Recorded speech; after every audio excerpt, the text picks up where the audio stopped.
kartu seperti yang uh, kemarin sudah workshop mau konseling dengan kartu ini, tapi ini kliennya itu agak rumahnya agak sedikit naik gunung, jadi karena memang ini di daerah pegunungan, jadi saya terpaksa harus jalan, ini jalannya agak naik sedikit. Tidak apa-apa, mudah-mudahan sehat dan saya tambah langsing. Mari kita lihat jalannya kayak apa. Kita harus naik-naik sedikit.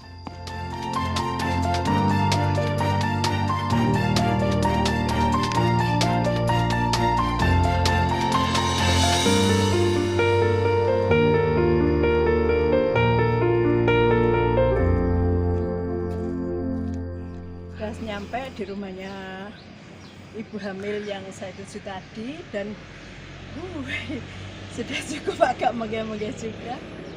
Nah, mari kita lihat apakah ada orangnya yang ingin saya konseling.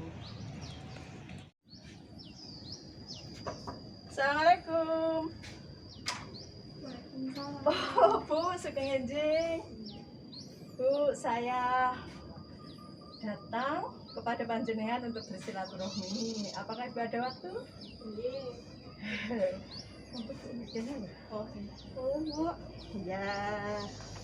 Boleh saya duduk ya? Baik, Bu. Ini saya bersilaturahmi kepada panjenengan dan keluarga. Hari ini Bapak tidak ada? Oh iya. Bapak bekerja ya? Iya. Baik, Bu. Saya ingin konseling ke panjenengan, tapi dengan cara baru, Bu, nggih, dengan memakai kartu atau memakai kartu konseling. Nah, sebelumnya karena Ibu sudah diketahui hamil, nah ini saya ingin tahu nama lengkap Ibu. Namanya Dian Putri Indiani. Dian Putri Indiani. Masih muda ya. Nama suaminya? Randy Setiawan. Randy Setiawan.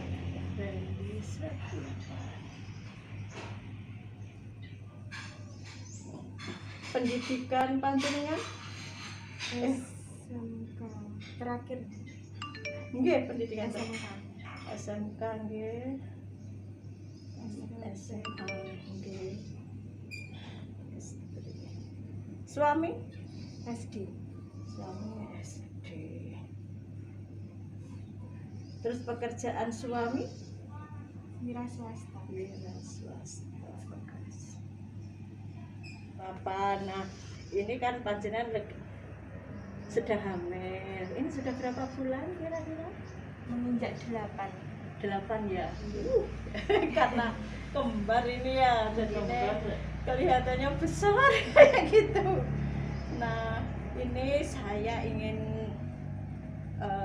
bertanya tentang panjenengan, kira-kira nanti setelah persalinan ini apa masih ingin punya anak lagi nanti lo ya? Masih ingin ya? Masih. Oh, masih ingin. Jadi baik, ini kan ada kartu ya. Kartu kan masih ingin anak lagi, berarti panjenengan kan tidak mungkin untuk MOW atau MOP. Waktu itu saya akan menyisihkan untuk kartu yang MOP dan MOW. Baik. Selanjutnya kira-kira ini apakah sudah jelas ya ingin anak lagi. Kemudian kira-kira panjenengan sudah tahu setelah melahirkan ya, setelah melahirkan itu bisa subur kembali kapan gitu? Belum ya? Nggih. Nah, Ibu mungkin saya bisa menjelaskan di sini nggih, setelah melahirkan kembali subur itu kapan? Nanti panjenengan bisa untuk karena ini sudah lansia, jadi kalau tidak pakai kaca juga tidak tanya. Nah, sebenarnya jarak untuk kehamilan yang sehat itu minimal 2 tahun setelah kelahiran, ya. setelah kelahiran atau setelah keguguran. Kemudian kehamilan sebaiknya dimulai usia 20 tahun. Nah ini sudah pas nggih panjenengan telalah minimal nggih. Kemudian menjarangkan kehamilan, memberikan orang tua memiliki cukup waktu untuk memperhatikan bayi, juga memiliki waktu untuk berdandan lagi ya kayak gitu. Kemudian berat badan bayi juga, kematian bayi juga dapat berat badan bayi bisa diatur, kematian bayi juga bisa ditekan serendah mungkin. Kemudian masa subur kembali, panjenengan itu bisa subur kembali setelah melahirkan. Ini adalah wanita sehabis melahirkan tetap memiliki resiko untuk hamil kembali walaupun belum mengalami menstruasi. Kalau orang Jawa namanya apa nih, bumbung nggih? Itu jadi bisa kalau sudah berproduksi sel telurnya, walaupun itu nanti belum dilewati dengan menstruasi, itu bisa mengalami kehamilan kembali. Kemudian kalau panjenengan tidak menyusui secara eksklusif, itu juga bisa hamil kembali. Panjenengan tahu apa itu menyusui ASI eksklusif? Dereng ngertos ya. Nah, menyusui dengan ASI eksklusif itu adalah menyusui bayi sejak dari lahir sampai 6 bulan kemudian tanpa diselingi makanan tambahan apapun, baik susu formula, gedang atau apapun ya, makanan lembek bagi bayi itu sampai 6 bulan. Nah, cara menyusuinya juga dengan menetes.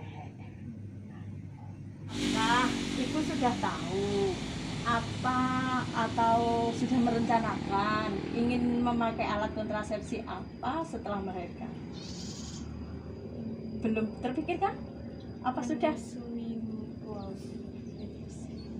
Oh iya, menyusui ASI eksklusif. Tapi kan setelah melahirkan panjenengan tetap bisa subur kembali.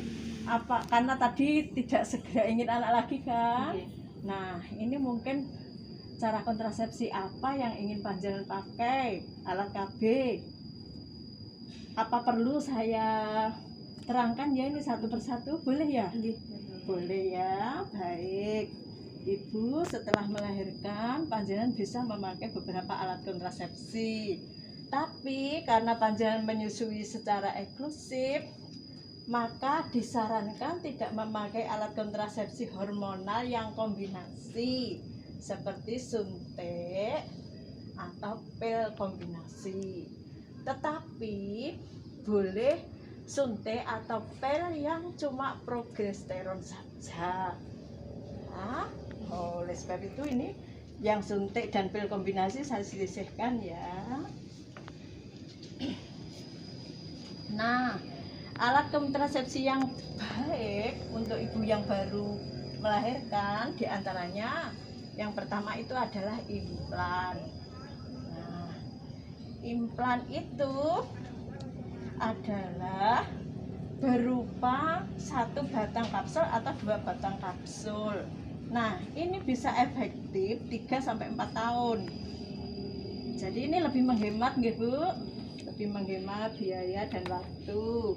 Untuk menyusui ibu aman. Jadi ketika baru melahirkan kemudian langsung pasang implan itu aman. Ibu menyusui tidak usah khawatir air susunya terganggu. Kemudian segera bisa dipasang setelah melahirkan. Efek sampingnya mungkin dapat menyebabkan perubahan pada haid bulanan. Mungkin haidnya agak tidak teratur kayak gitu loh, Bu. Tapi itu tidak masalah, atau spotting sedikit-sedikit.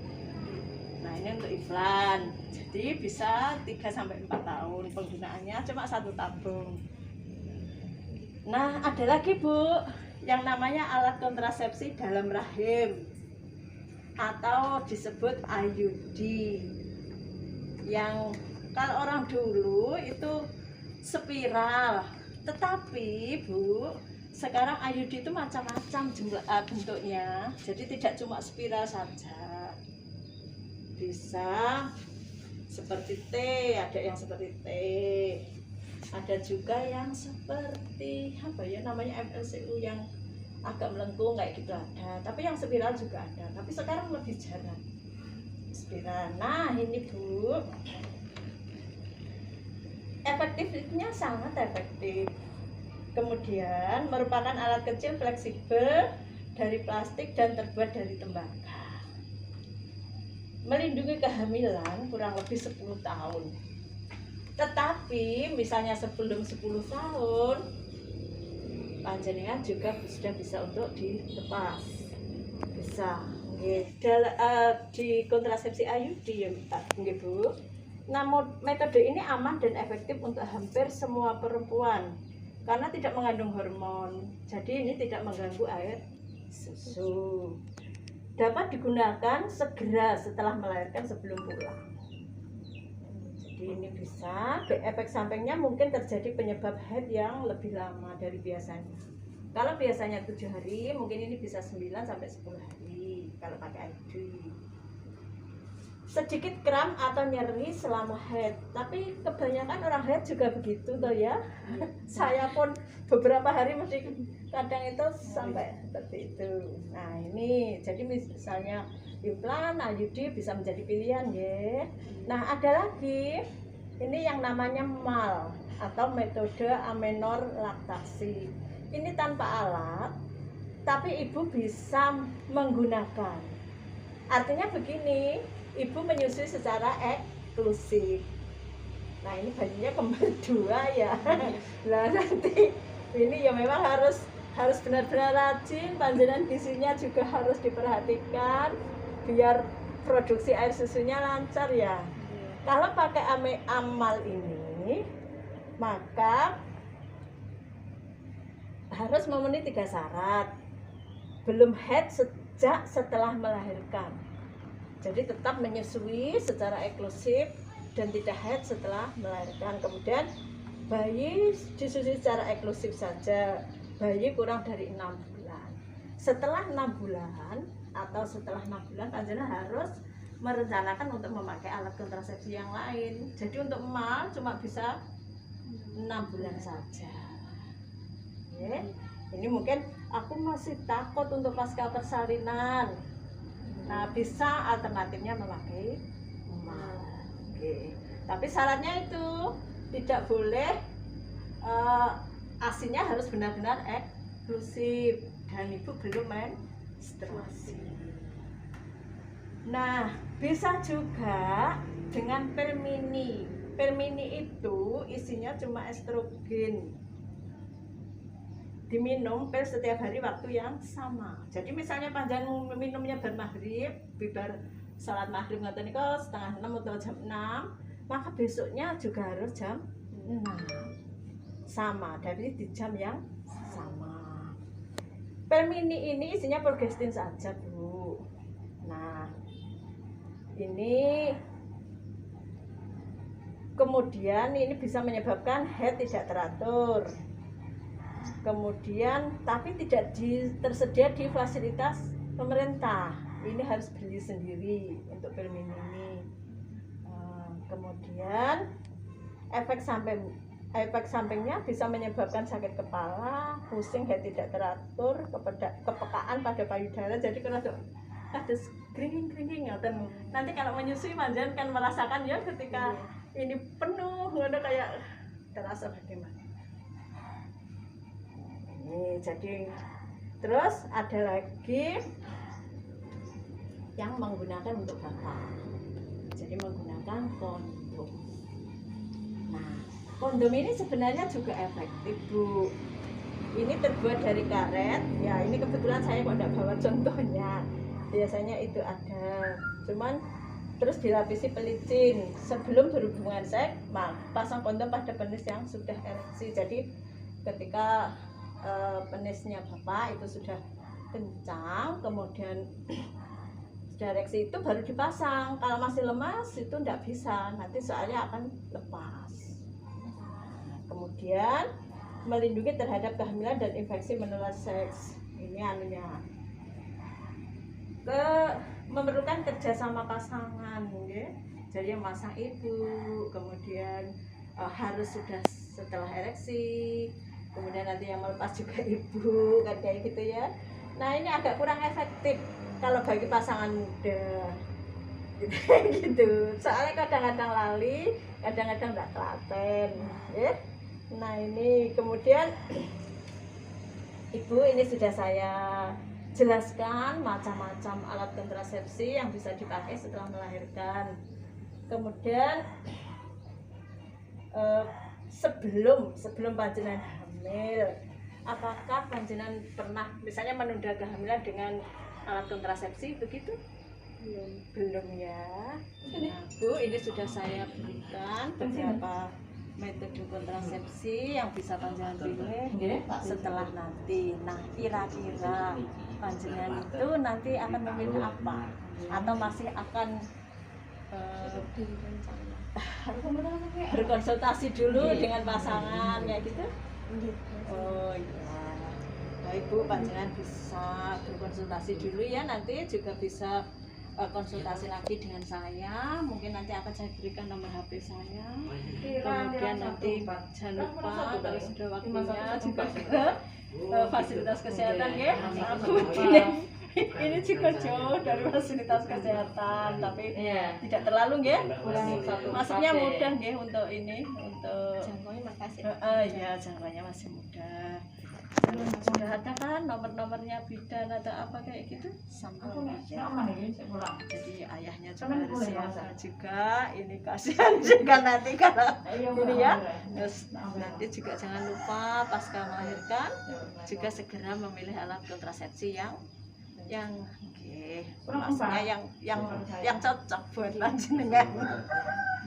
Terima kasih ya Bu, ini sudah diberi kesempatan untuk memberikan konseling kepada panjenengan. Mudah-mudahan apa yang saya sampaikan bisa berguna bagi panjenengan, menjadi referensi, dan panjenengan bisa memilih alat kontrasepsi yang nyaman dan enak serta cocok untuk panjenengan. Ya, mudah-mudahan kelahirannya juga lancar, tidak ada halangan suatu apa, bayinya sehat, ibunya juga sehat.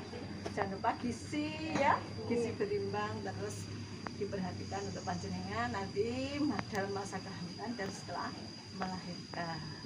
Matur suwun. Assalamualaikum warahmatullahi wabarakatuh. Bye.